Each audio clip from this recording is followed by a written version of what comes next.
साल 2007। स्टेज पर एक आदमी ब्लैक टर्टल नेक और जीन्स पहना खड़ा हुआ है और हाथ में एक छोटा सा डिवाइस है। वो बोलता है, today Apple is going to reinvent the phone. उस पल सिर्फ एक प्रोडक्ट लॉन्च नहीं हुआ था, पूरी स्मार्टफोन इंडस्ट्री का फ्यूचर बदल गया था। और इस फ्यूचर के पीछे था सिर्फ एक इंसान, स्टीव जॉब्स। लेकिन स्टीव जॉब्स सिर्फ एक विजनरी नहीं थे, उनकी जिंदगी में ब्रिलियंस के साथ साथ अंधेरा भी उतना ही गहरा था। स्टीव जॉब्स का जन्म 24 फरवरी 1955 को सैन फ्रांसिस्को में हुआ था और बहुत ही कम लोग जानते हैं कि स्टीव जॉब्स एक अनवांटेड चाइल्ड थे। यूनिवर्सिटी ऑफ विस्कॉन्सिन में जर्मन अमेरिकन की एक स्टूडेंट जॉन सेवल पढ़ रही थी। तभी उसकी मुलाकात अब्दुल फतह जंदाली से होती है, जिसके बाद ये दोनों एक दूसरे को पसंद करने लगते हैं और पढ़ाई के दौरान ही जॉन सेवल प्रेग्नेंट हो जाती है। सोसाइटी की प्रेशर की वजह से उन्होंने स्टीव जॉब्स को जन्म के कुछ ही दिन बाद अडॉप्शन के लिए दे दिया और सैन फ्रांसिस्को में ही रहने वाले एक कपल पॉल जॉब्स और क्लेरा जॉब्स ने स्टीव जॉब्स को अडॉप्ट किया। पॉल जॉब्स एक सिंपल मैकेनिक थे, वो गैरेज में काम करते थे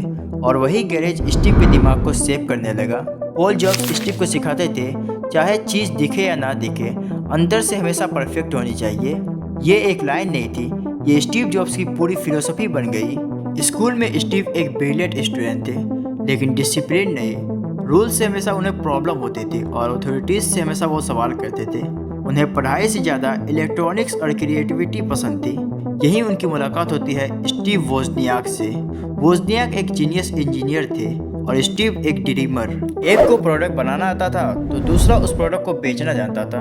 अब अगर स्टीव की स्कूल लाइफ की बात करें तो पढ़ाई के दौरान ही उन्होंने कुछ समय तक एचपी कंपनी में इंटर्नशिप भी की। जब उन्होंने अपना हाई स्कूल पास किए तो वो कैंपस जॉब भी पाने के काबिल ना हो पाए। उसके बाद उन्होंने रीड कॉलेज में एडमिशन लिया, लेकिन पढ़ाई में दिल ना लगने के कारण एक सेमेस्टर बाद ही कॉलेज ड्रॉप आउट कर गए। असल में इनका कॉलेज छोड़ने का कारण था, उन्हें कई क्लासें व्यर्थ लगती थी और उनके पेरेंट्स के पास इतने पैसे भी नहीं थे कि वह अब उसके फीस भर सके। अब स्टीव जॉब्स उस वक्त से गुजर रहे थे जब वो अपने दोस्तों के हॉस्टल रूम में फर्श पर सोते थे और पैसों के इंतजाम के लिए वो कोक के बोतल्स को रिसाइकिल करते थे, जिससे उन्हें कुछ पैसे आ जाते थे। साथ ही वह खाना खाने के लिए कैंपस के पास ही हर संडे को वह हरे कृष्णा टेम्पल में मुफ्त का खाना खाते थे।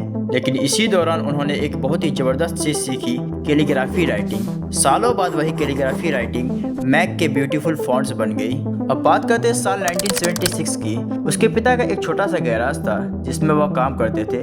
उसमें कुछ वायर्स फैले हुए थे, लेकिन स्टीव का सपना ही बहुत बड़ा था। एप्पल की शुरुआत स्टीव जॉब्स ने अपने दोस्त स्टीव वोजनियाक के साथ मिलकर किया। स्टीव ने अपने इसी गैरेज में एप्पल का पहला प्रोडक्ट एप्पल 1 बनाया था और आपको ये बता दें कि उस समय टेक्नोलॉजी का सारा काम वोजनियाक देखता था और वहीं स्टीव जॉब्स हमेशा इन्वेस्टर ढूंढते रहते थे। एप्पल 1 के बाद उन्होंने एप्पल 2 बनाया जो मोर देन बेटर था, जिसके बाद 3 सालों में ही एप्पल की सेल $118 मिलियन हो गई थी। अब पर्सनल कंप्यूटर का कंसेप्ट घर घर तक पहुंचने लगा, कंपनी ग्रो कर रही थी और उसी के साथ स्टीव जॉब्स का कॉन्फिडेंस भी।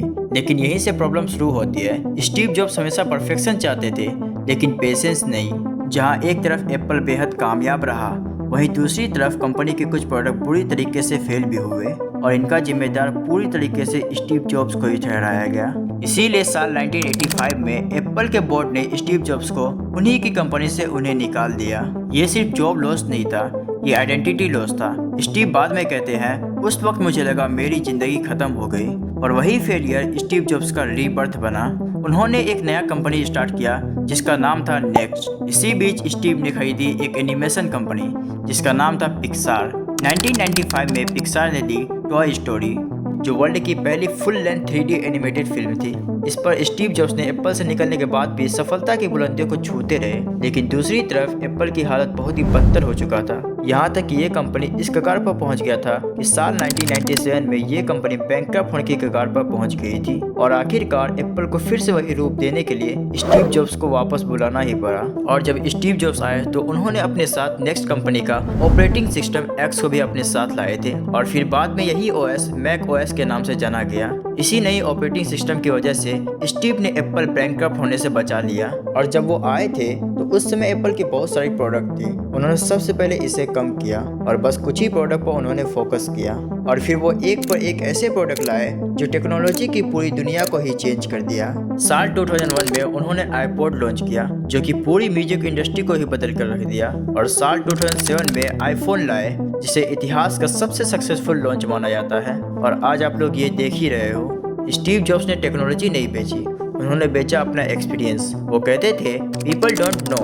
What they want until you show it to them. लेकिन सक्सेस के साथ ही उनकी एक और फाइट चल रही थी। 2003 में स्टीव जॉब्स को डायग्नोज हुआ, जो कि एक पैंक्रियाटिक कैंसर थी। स्टीव जॉब्स में एक क्वालिटी ये देखी गई कि वो अपने काम के लिए बहुत ही सीरियस रहते थे। वो काम के लिए अपने जान को दांव पर भी लगा देते थे और आखिरकार हुआ भी वही। डॉक्टर ने उन्हें सर्जरी के लिए बोला था, लेकिन वो अपने काम को छोड़ना नहीं चाहते थे, जिससे सर्जरी में डिले हो गई। वो इस हालत में भी डेली 14 से 15 घंटा काम करते थे। 5 अक्टूबर 2011 को स्टीव जॉब्स इस दुनिया से चले गए, लेकिन जाते जाते एक सोच छोड़ गए, स्टे हंग्री स्टे फुलिश।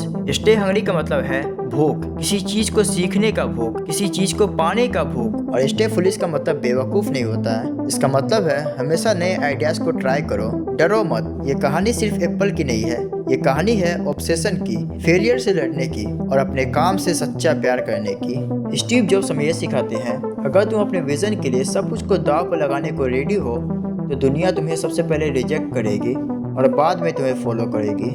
और ये कहानी थी स्टीव जॉब्स की। मुझे उम्मीद है कि आप लोगों को ये वीडियो पसंद आया होगा। और हाँ, अगर अभी तक आप लोग मेरे चैनल को सब्सक्राइब नहीं किए हो तो अभी जाकर सब्सक्राइब कर लो, ताकि हमारा अगला वीडियो सबसे पहले आप तक पहुँचे। तो मिलते हैं एक न्यू वीडियो में।